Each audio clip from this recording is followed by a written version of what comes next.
Mogitok report motenore kod masira mane otimore maloyo ka ji auchiel owito ngimagi kar dak ma Miwok e chuny bomani ma Nairobi. Amref gi sani chiwo twak owinjo achiel kachiel gima giwacho kaluwore ndegeno ne en mar kambino. This is really our first accident. It's been tragic. You can see a lot of our staff are here today, and it's very painful to lose our crew who were in that aircraft. Of course, they're on a mission to save a life, and we have many questions, but yeah, let's not do any speculations. We have authorities that will investigate this.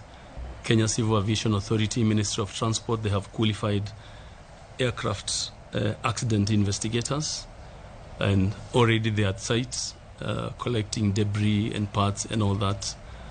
And one appeal I'd like to make is members of the communities whose debris might have landed on their spaces, please don't keep this.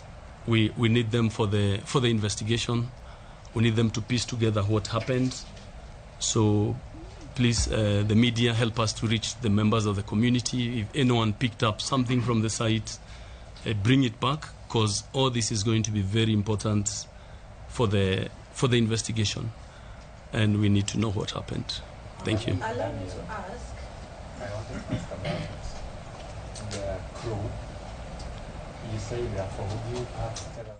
Nyakoromogi mano en twak me oket kod jofwambo gi kambi mar Amref. Winjo ka kwayo jopiny kanyo ni poni ni kwanyo chakla mora mora mar ndege mane olwar kendo idhi godo e odi kata kamoro kiyie teduoki nikech gibotiyo godo e weche mag nonro mabro konyo gi ng'eyo gima nyalo bedo no kelo masira ma chal kama moweyo ka ji auchiel owito ngimagi. En masira motimore kamoro ni Mwihoko mano kar dak e bomani ma Nairobi. Ka wadhi nyime kaka pile chieng' tich ang'wen wakelo ni sigana Nyakoromogi mana kaka juma ka juma wakelo ni chendo magin kanye kawuono wakelo ni sigana mar Senior Chief Baraza Odenge. Odenge ne en ruoth ma Migori